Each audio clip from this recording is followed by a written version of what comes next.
प्रिय बच्चों, सुप्रभात। कक्षा नवम में पिछले टर्म में अभी आपको रीढ़ की हड्डी एकांकी के सारांश को समझाया गया था और 1 से 3 प्रश्न तक जो पाठों पर आधारित पाठ्य पुस्तक के प्रश्न अभ्यास दिए हुए हैं उनमें से 1 से 3 तक प्रश्नों के उत्तर लिखने के लिए कहा गया था। सभी भैया बहनों ने लिखा होगा और अगर किसी को कोई दिक्कत है, नहीं भी लिखा है किसी कारणवश, तो चलिए एक बार पुनः मैं उन सभी प्रश्नों के उत्तरों को समझा रहा हूँ और इस वीडियो के माध्यम से आप सभी इन प्रश्नों के उत्तर को लिखेंगे। पहला प्रश्न देखिए बच्चों, दिया हुआ है, राम स्वरूप और गोपाल प्रसाद बात बात पर एक हमारा जमाना था, यानी पुराने जमाने की बात कहकर अपने समय की तुलना वर्तमान समय से करते हैं। पुराने समय की तुलना आज के समय से करते हैं, ठीक है ना।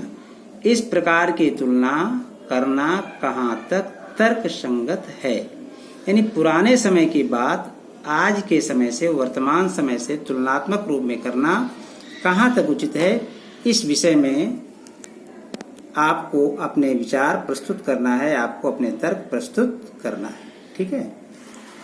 तो बच्चों देखिए, जो राम स्वरूप और गोपाल प्रसाद दोनों व्यक्ति हैं, ये कैसे हैं? पुराने जमाने के बुजुर्ग हैं, ठीक है ना। ये दोनों कैसे हैं? पुराने जमाने के बुजुर्ग हैं।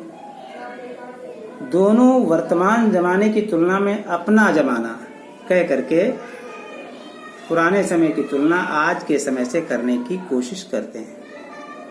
और पुराने समय की याद आना तो स्वाभाविक है, बातें तो याद आती हैं, उनके लिए कोई प्रयत्न भी नहीं करना पड़ता, ठीक है ना। परंतु इन तुलनाओं को दूसरे के सामने प्रकट करके उन्हें निम्न बताना, नीचा दिखाना, ये तर्कसंगत नहीं लगता, ये गलत लगता है। लेकिन ये जो बुजुर्ग लोग हैं, ये इस तरह का हथियार ऐसा अपना लेते हैं, अपने जमाने की बात कहकर अपने हाथों में ऐसा हथियार ले लेते हैं कि आज वर्तमान समय के लोगों के पास, जो वर्तमान समय की पीढ़ी है, उसकी काट उनके पास नहीं होती।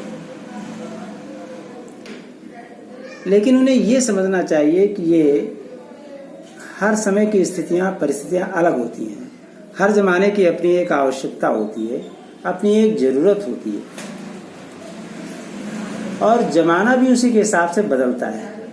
हाँ, वो अलग बात है कि उसमें कुछ कमियां होती हैं, लेकिन फिर साथ में उसमें सुधार भी आते हैं। लेकिन बुजुर्ग लोग प्रायः अपने पक्ष में एक तरफा अनुभव सुनाते हैं जो कि तर्कसंगत नहीं है। मनोरंजन के लिए तो ठीक, हम कह सकते हैं कि भाई मेरे जमाने में ऐसा होता था, आजकल ये नहीं हो रहा, ठीक है। लेकिन सिर्फ अपनी बात मनवाने के लिए बात कहना ठीक नहीं है, इसका कोई महत्व नहीं है। हमें समय के अनुसार चलना चाहिए और समय के हिसाब से जो आवश्यक है उस तरह का बदलाव भी करना चाहिए। किसी ने वास्तव में कहा है कि जेहि दिस बह बयारी पीठ ताही दिस कीजिए। जैसी हवा चल रही हो, जैसा रुख चल रहा हो, जैसा समय हो, मौसम हो, उसी के आधार पे हमें काम करना चाहिए, ठीक है ना। ये बात तर्कसंगत नहीं लगती, ठीक। अब इसी में अगला प्रश्न हम देखते हैं, दूसरा। राम स्वरूप का अपनी बेटी को उच्च शिक्षा दिलवाना और विवाह के लिए छिपाना, ये विरोधाभास उनकी किस विवशता को उजागर करता है।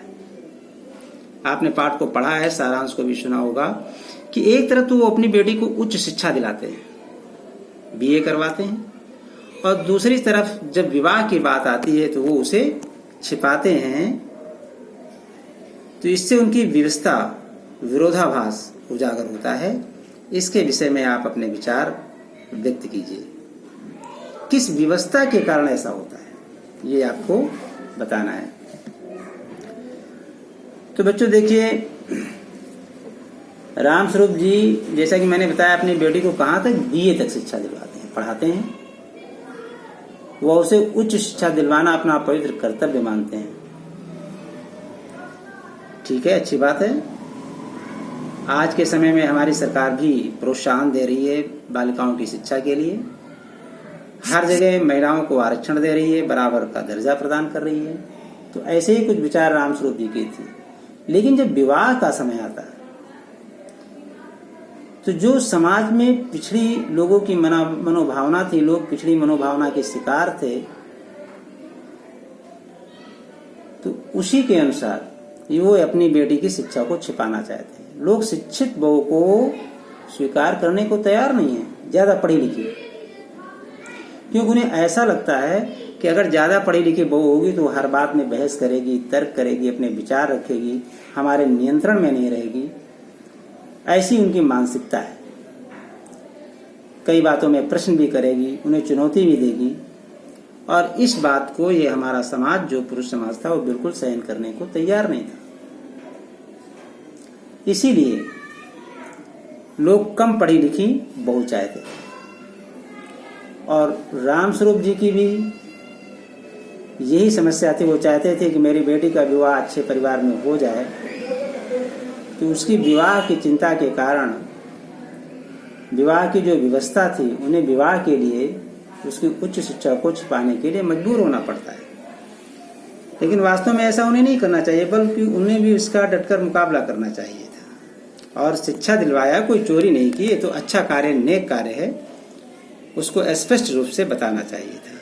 लेकिन वो इसी व्यवस्था के कारण, विवाह की व्यवस्था के कारण इस बात को छिपाते हैं। ठीक है, चलिए अगला प्रश्न इसी में देखते हैं।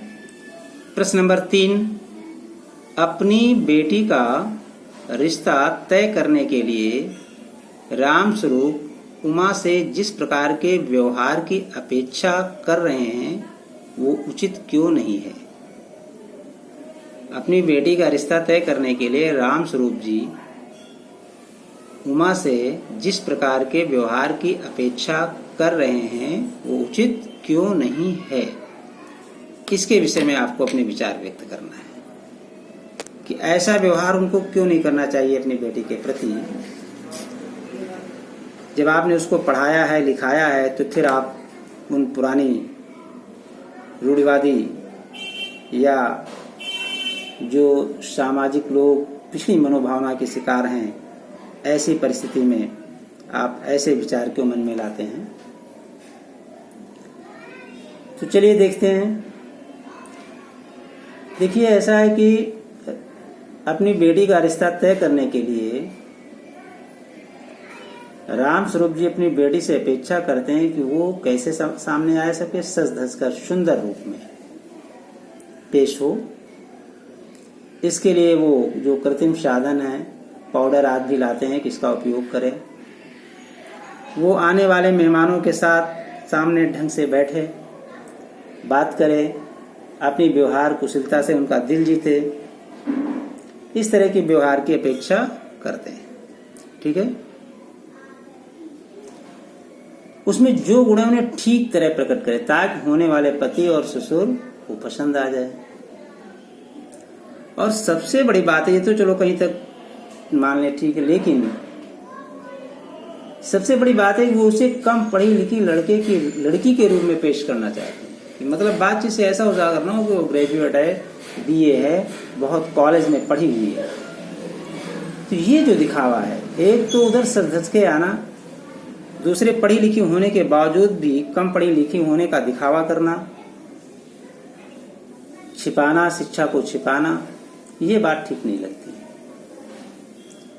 रामस्वरूप जी के इस तरह का व्यवहार जो ढोंग और बढ़ावे को बढ़ावा देता है, ये झूठ पर आधारित है।